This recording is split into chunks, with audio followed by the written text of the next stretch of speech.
आज हम लोग नवपाषाण काल अर्थात उत्तर पाषाण काल पर विस्तृत रूप से चर्चा करेंगे। इससे संबंधित विभिन्न प्रश्नों को देखेंगे कि प्रीलिम्स में तथा मेंस में किस तरीके के प्रश्न आते हैं और कैसे उनका उत्तर लिखा जाए, या छोटे एग्जाम में भी प्रश्न कैसे बनते हैं। मैंने आप लोगों को पूरा पाषाण काल को बता दिया है, पूरा पाषाण काल। तत्पश्चात मध्य पाषाण काल को बताया। इसके बाद में आज का जो टॉपिक है नवपाषाण काल। जब आदि मानव होमो सैपियंस जो था, शुरुआत में इस समय उसे कोई जानकारी नहीं था, तो वह बड़े बड़े पत्थरों के औजार का, बड़े बड़े पत्थर जो होते थे, अनगढ़ होते थे, जिन्हें पेबुल, चापर, चापिंग तथा हैंड एक्स अर्थात हस्त कुठार, जिसे कुल्हाड़ी भी कहते हैं, इनका प्रयोग किया करते थे। मैंने बताया था कि इस समय में इसको 3 चरणों में बांटा गया था: निम्न पुरा पाषाण काल, मध्य पुरा पाषाण काल और उच्च पुरा पाषाण काल। मैंने ये भी बताया था उच्च पुरा पाषाण काल में सबसे पहले हड्डी की बनी हुई अस्त निर्मित मातृ देवी की प्रतिमा दिखाई देती है। यहाँ पर मानो अभी भी जो है यहाँ पर पूरा का पूरा शिकारी युग है। इसके बाद में इस मध्य पाषाण काल में धीरे धीरे मानव ने पशुपालन का भी कार्य शुरू कर दिया था, जिसके प्रमाण हमें बागोर राजस्थान और मध्य प्रदेश के आदमगढ़ से दिखाई देता है। इसके बाद में धीरे धीरे मानव का जो आदि मानव है, इनका कार्मिक विकास शुरू होता है। यहाँ पर अभी पूर्णतः आखेटक इनका जीवन काल है, शिकारी काल है। यहाँ पर क्या था? शिकारी पूरा था। यहाँ पर आगे चलकर शिकारी के साथ साथ पशुपालन भी आ गया है। पशुपालन का मुख्य उद्देश्य क्या था? केवल मांस खाना। जानवरों का क्या? केवल मांस, कच्चे मांस खाते थे। हालांकि मध्य पाषाण में मैंने ये भी बताया था कि महदहा, दमदमा तथा सराय नाहरराय, ये तीनों स्थल प्रतापगढ़ जिला में, उत्तर प्रदेश के प्रतापगढ़ जिले में स्थित, या चौपानी मांडो प्रयागराज में है। तो जो प्रतापगढ़ के 3 स्थल मैंने बताया, सराय नाहरराय, महदहा और दमदमा, इन तीनों स्थलों में से जो महदहा है, महदहा से हमें बूचड़ खाने का साक्ष्य मिलता है। जी.आर. शर्मा, जो इलाहाबाद विश्वविद्यालय के प्राचीन इतिहास के भूतपूर्व अध्यक्ष रहे थे, उनके दिशा निर्देशन में उत्खनन कार्य किया गया था। उत्खनन से हमें इसका एकमात्र स्रोत उत्खनन है। पूरे पाषाण काल का एकमात्र स्रोत क्या है? उत्खनन।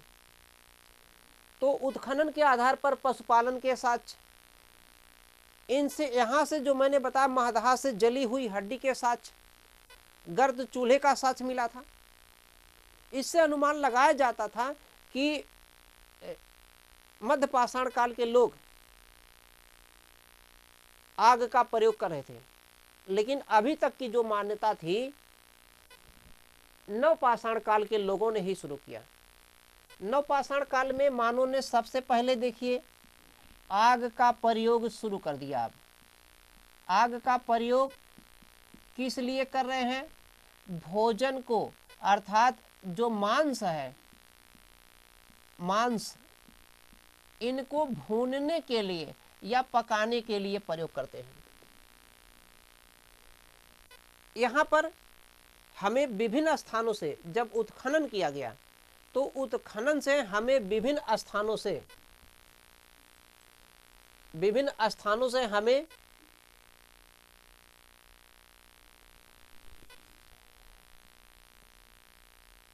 मिट्टी के बर्तन, मृद भांड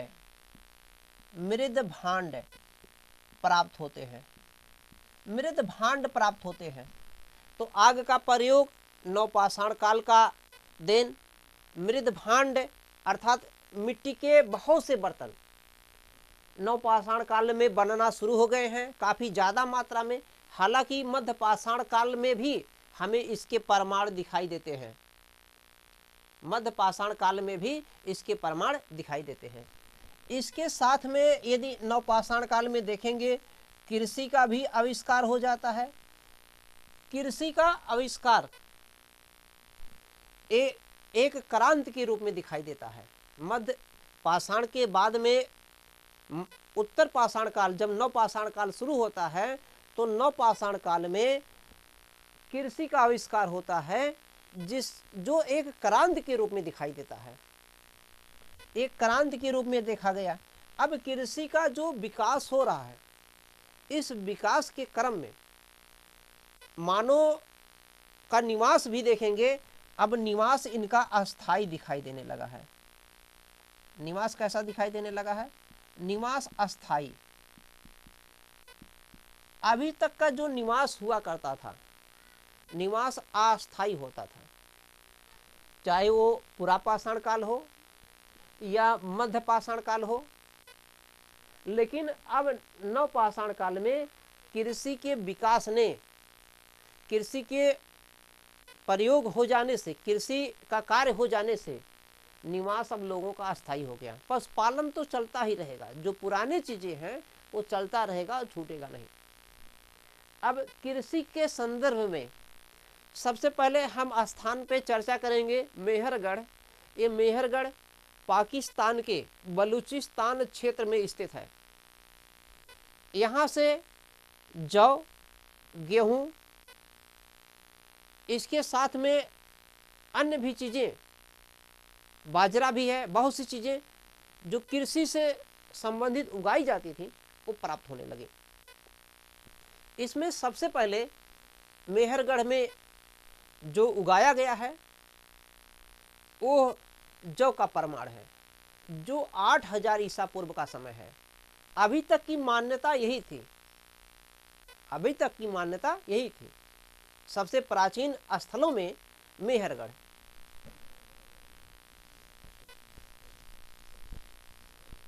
यदि इंडिया की बात करें,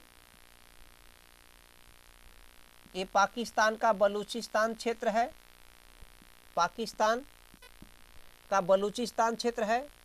ये यहाँ पर मेहरगढ़ है। मेहरगढ़, मेहरगढ़ कहाँ पर है? पाकिस्तान के बलूचिस्तान क्षेत्र में। ये यहाँ से सबसे प्राचीनतम साक्ष्य मिला है। कृषि का प्राचीनतम साक्ष्य प्राप्त होता है। कृषि का जो प्राचीनतम साक्ष्य यहाँ से मिलता है, यहाँ से ये लगभग 8000 ईसा पूर्व के माने गए हैं। लेकिन हाल के अनुसंधानों ने, हाल में जो अनुसंधान किया गया, रिसर्च किया गया, इन रिसर्चों से ये निष्कर्ष निकल के सामने आया है कि इससे भी पुराना, इससे भी प्राचीनतम स्थल भारत में स्थित है। भारत में उत्तर प्रदेश एक राज्य है। उत्तर प्रदेश राज्य में एक जिला संत कबीर नगर इस समय है। इस समय जिले का नाम संत कबीर नगर है। संत कबीर नगर में एक स्थान लहुरा देव है, जहाँ से इससे भी प्राचीन स्थल खोजा गया है। ये उत्तर प्रदेश में संत कबीर नगर, संत कबीर नगर में कौन सा स्थान है? इस स्थान का नाम है लहुरा देव। लहुरा देव, ये लहुरा देव कहाँ पर है? संत कबीर नगर में। और संत कबीर नगर कहाँ है? उत्तर प्रदेश का एक जिला है। यहाँ से चावल का साक्ष्य मिला है, चावल का प्रमाण मिला है। ये जो चावल का प्रमाण हमें दिखाई देता है, जो मिला हुआ है, ये लगभग 9000 से लेकर 8000 ईसा पूर्व तक का समय का है। कब तक का समय का है? 9000 से लेकर 9000 ईसा पूर्व से लेकर 8000 ईसा पूर्व तक का समय का है। इसका मतलब क्या? जो मेहरगढ़ है लगभग 8000 ईसा पूर्व को दिखा रहा है, जबकि लहुरा देव जो है 9000 से लेकर 8000 ईसा पूर्व तक का समय को बता रहा है। यहाँ से हमें चावल का प्रमाण, स्पष्ट प्रमाण दिखाई दिया है।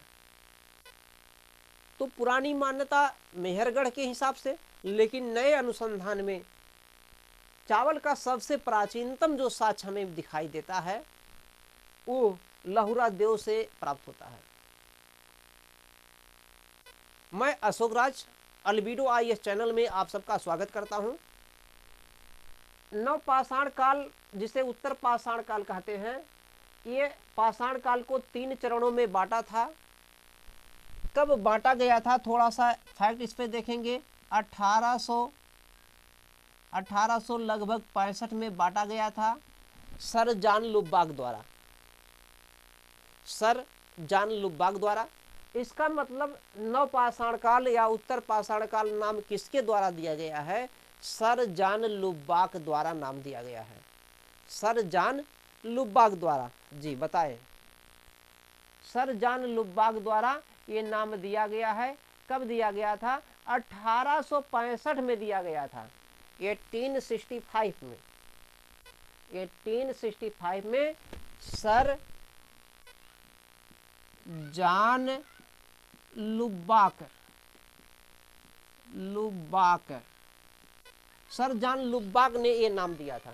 ठीक, क्लियर हो गया कि नहीं? अब इसके बाद में हम देखेंगे नवपाषाण काल में लहुरा देव के साथ साथ उत्तर प्रदेश में ही एक स्थान प्रयागराज मिलेगा। एक स्थान क्या मिलेगा? प्रयागराज।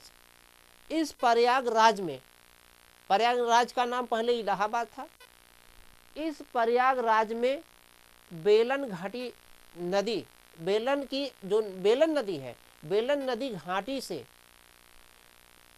का जो क्षेत्र है, उसी के क्षेत्र में एक स्थान मिलता है कोलडिहवा। तो इसको मैं हटा देता हूं मेहरगढ़, अभी बाद में बता देता हूं। यहाँ ये क्षेत्र है कोलडिहवा। कोलडिहवा ये कहाँ पर है? प्रयागराज। कोलडिहवा से भी मृद भांड प्राप्त हुआ है, मिट्टी के बर्तन। मृद भांड का मतलब होता है मिट्टी के बर्तन। इस मिट्टी के बर्तन से, जो मिट्टी का बर्तन है, इसमें कहीं कहीं धान की भूसी चिपकी हुई दिखाई देती है। धान की भूसी चिपकी हुई है, साथ में कुछ पुआल चिपका हुआ है। आज वर्तमान में देखेंगे भारत सरकार ने पुआल को जलाने पर प्रतिबंधित कर दिया है, क्योंकि पर्यावरण की दृष्टि से उसका प्रतिकूल प्रभाव पड़ता है। उससे सबसे ज़्यादा green house gas CO2, CH4 अर्थात मेथेन, CO कार्बन मोनोऑक्साइड भी कुछ निकलता है, जो दमघोटू गैस कहा जाता है। कुल मिला के ग्रीन हाउस गैसों का उत्सर्जन काफ़ी ज़्यादा मात्रा में बढ़ रहा है। उसी को रोकने के लिए इस समय पुआल को जलाने से मना किया गया है। ये करंट का है। हालांकि गांव में अभी भी बहुत से लोग जो ज़्यादा तेज तराज अपने को गिनाते हैं, प्रशासन से, पुलिस से नहीं डरते हैं, वो अभी भी पुआल गांव में जला ही देते हैं। तो पुआल समझ में आ गया होगा। पुआल धान का जो होता है, भूसी जो होते हैं, वो बर्तन पर कुछ चिपके हुए मिले। और ये जो कोलडिहवा का समय है बताया गया है 6500 ईसा पूर्व का बताया गया है। 6000 यानी कि 6500, 6500 ईसा पूर्व का समय। इसका मतलब मेहरगढ़ से काफी ज्यादा बाद का समय। लहुरा देव से और ज्यादा बाद के समय का है। कोलडिहिवा से भी चावल के साक्ष्य प्राप्त होते हैं। इससे स्पष्ट यही होता है कि नवपाषाण काल के लोग लगभग जहाँ पे उनका निवास था, निवास लगभग पूरे भारत में हो गया था, क्योंकि मध्यकाल में ही आदिमानव जो थे, होमिनिड जो थे, वो फैल चुके थे मध्यकाल से ही।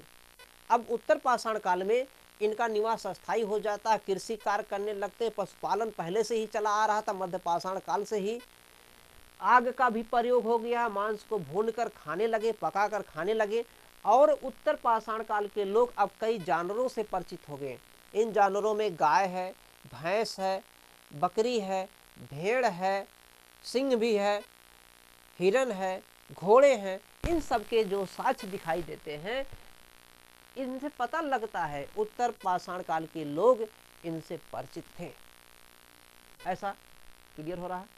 तो एक कोलडिहिवा प्रयागराज में है, यहाँ से लगभग 6500 ईसा पूर्व के समय का चावल का साक्ष्य प्राप्त दिखाई देता है। चावल के दाने नहीं मिले हैं, लेकिन चावल की भूसी, पुआल, उससे संबंधित जो चीजें हैं वो दिखाई दी। लहुरा देव से भी इसी तरीके से कुछ चावल के दाने और भूसियाँ प्राप्त हुई हैं लहुरा देव से। इनसे पता लगता है कि यहाँ पर भी लोग चावल की खेती जानते थे, चावल की खेती करना जानते थे, जो 9000 से 8000 ईसा पूर्व अर्थात मेहरगढ़ से भी प्राचीनतम स्थल भारत में उत्तर प्रदेश में लहुरा देव, संत कबीर नगर। क्लियर हो गया। अब मैं मेहरगढ़ के बारे में थोड़ा और चीज बताऊंगा। मेहरगढ़ में जौ,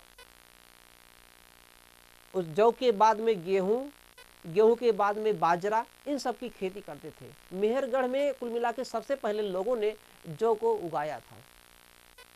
लेकिन ये पुरानी मान्यता, जब लहुरा देव का अनुसंधान किया गया, खोज किया गया, लहुरा देव के बारे में पता लगा, तो इसका मतलब क्या, लहुरा देव से पहले चावल का प्रमाण जो है हमारे पास दिखाई देता है। हालांकि अगर पूरे विश्व स्तर की बात किया जाए, पूरे विश्व स्तर में उत्तर पाषाण काल का समय 9000 ईसा पूर्व से लेकर माना जाता है। 9000 ईसा पूर्व से लेकर सिंधु घाटी के सभ्यता के विकास के पहले पहले अर्थात पराक हड़प्पा सभ्यता तक का समय बताया गया है, अर्थात लगभग 2350 तक, 2300 नियर अबाउट। तो इसका जो समय बताया गया है 9000 ईसा पूर्व से लेकर लगभग 2350 ईसा पूर्व। लेकिन भारत में जो इसका समय माना गया है 4000 ईसा पूर्व से लेकर 2350 ईसा पूर्व तक का समय मानते हैं। मुख्य रूप से हमें इसे जानना है जो भारत के संदर्भ में है। विश्व स्तर पर नवपाषाण काल की शुरुआत इसका मतलब पहले हो चुकी थी। विश्व स्तर पर, वैश्विक स्तर पर नवपाषाण काल अर्थात उत्तर पाषाण काल की शुरुआत पहले हो चुकी थी, अर्थात लगभग 9000 ईसा पूर्व पहले, जबकि भारत में इसकी शुरुआत 4000 ईसा पूर्व से मानी गई है। 4000 ईसा पूर्व के बाद से ही शुरू होता है। पहली चीज क्लियर हो गया। और इसका नामकरण किसने दिया था, सर जॉन लुबाक ने 1865 में। इसका मतलब जो पाषाण काल को 3 चरणों में बांटा गया, पूरा पाषाण काल, मध्य पाषाण काल और नवपाषाण काल, ये बांटने का, विभाजन करने का कार्य किसने किया था, सर जॉन लुबाक ने, जिसका मेन आधार रहा था औजार। औजार के साथ साथ अनेक विकास क्रम जो आदिमानव का था, होमिनिड का जो विकास था, होमिनिड मतलब आदिमानव का जो विकास क्रम था, यहाँ पर पूर्णतः शिकारी युग है। यहाँ पे शिकारी के साथ साथ पशुपालन है। यहाँ पर शिकारी, पशुपालन तथा साथ में आग का प्रयोग, चाक का प्रयोग, मिट्टी के बर्तन का प्रयोग, कृषि का प्रयोग अनेक, लेकिन मुख्य रूप से कृषि एक क्रांति के रूप में देखी गई। मेहरगढ़ के बारे में हम और देखेंगे, इसको आप स्क्रीन शॉट ले लीजिए, नोट कर लीजिए कॉपी में, उसके बाद मैं आगे बताता हूं। देखिए, जो नवपाषाण कालीन स्थल मेहरगढ़ है, मेहरगढ़ कैसा स्थल है? नवपाषाण कालिक स्थल है। लेकिन यहाँ से अभी आगे चलकर ताम्रपाषाण कालिक भी औजार उपलब्ध होंगे उत्खनन के दौरान। आगे चलकर हड़प्पा सभ्यता के भी कुछ औजार प्राप्त दिखाई देंगे, कुछ बर्तन दिखाई देंगे, कुछ मृद भांड दिखाई देंगे। इनके आधार पर ये पता चलेगा मेहरगढ़ नवपाषाण काल से लेकर हड़प्पा सभ्यता तक, अर्थात नवपाषाण कालीन स्थल है, साथ में ताम्रपाषाण कालिक स्थल। ताम्रपाषाण कालिक का मतलब होता है कालकोलिथिक एज का, और हड़प्पन सिविलाइजेशन के से भी संबंधित यह स्थल है। इसका मतलब यह जो सभ्यता है हड़प्पा मेहरगढ़ की जो सभ्यता है, ये नवपाषाण काल से शुरू होकर नवपाषाण काल से लेकर कहाँ तक है? ताम्रपाषाण कालीन, ताम्रपाषाण काल, और साथ में लेकर हड़प्पा काल, हड़प्पा सभ्यता तक, सिंधु घाटी सभ्यता तक के यहाँ से औजार, बर्तन, अनेक सामग्रियां प्राप्त होती हैं। ये मेहरगढ़ में जो मृद भांड मिले हैं, ये बाद में लोगों ने सुना है।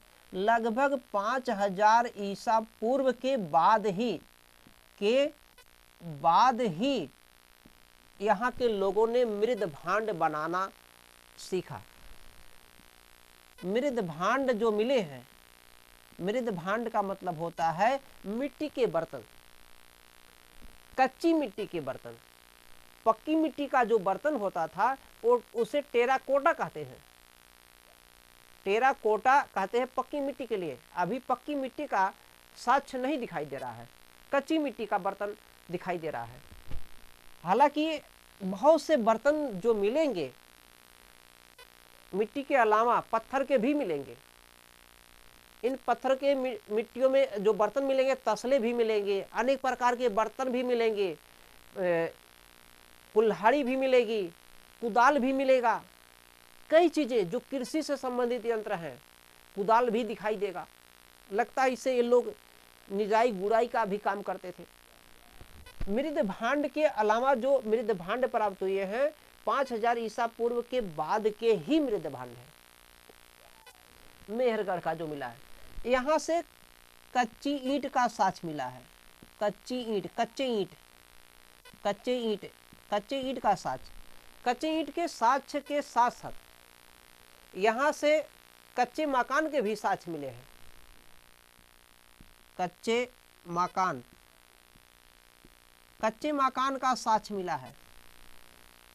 हालांकि अभी इसी नवपाषाण काल का एक स्थल आपको चिरांद मिलेगा, बिहार के सारण जिले में, छपरा से लगभग कुछ ही दूर पर है, लेकिन वो सारण जिले में है, चिरांद।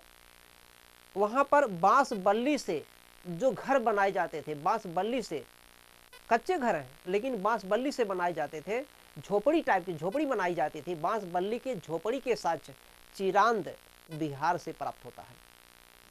अभी भी यहाँ पर कच्ची ईंट के साथ, कच्चे मकान के साथ प्राप्त होते हैं मेहरगढ़ से। इसके साथ साथ में मेहरगढ़ से और क्या चीजें प्राप्त होती हैं, इसको भी हम देखिए। हड़प्पन जो नवपाषाण काल का जो स्थान मेहरगढ़, यहाँ के लोग जो है पालतू जानवर से परिचित थे। पालतू जानवर, इसका मतलब ये जानवरों को पालते थे। इस तरीके का प्रमाण मिला है इतिहासकारों को। लगता है कि ये लोग जानवरों को पालते थे। लेकिन भारत में जो हमारा जम्मू कश्मीर है, इस समय का जो जम्मू कश्मीर है, केंद्र शासित एक राज्य है, यूटी है, यूनियन टेरिटरी है। जम्मू कश्मीर में एक स्थान मिलेगा बुर्ज होम।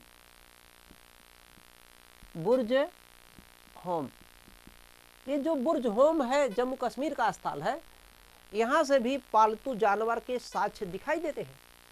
पालतू जानवरों में कुत्ता पालतू जानवर मुख्य रूप से था। मानव ने सबसे पहले कुत्ते को पालना शुरू किया। ये इस आधार पर बताया गया, जब उत्खनन किया गया, जिस स्थान से मानव का 100 मतलब अस्थिपंजर जो प्राप्त होता है, उन्हीं के साथ में कुत्ते का भी अस्थिपंजर, साथ में पत्थर के कुल्हाड़ी या औजार जो भी निकले वो भी प्राप्त हुए।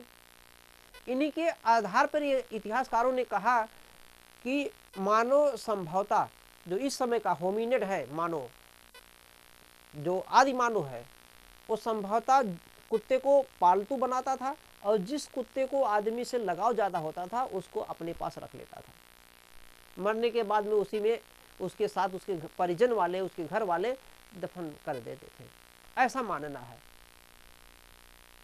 तो इतना नोट कर लीजिए, मेहरगढ़ से कहानी है। मेहरगढ़ के बाद में मैंने प्रयागराज का कोल डिहवा भी बता दिया, लहुरा देव भी बता दिया है। इसके साथ में अन्य स्थल भी देखेंगे।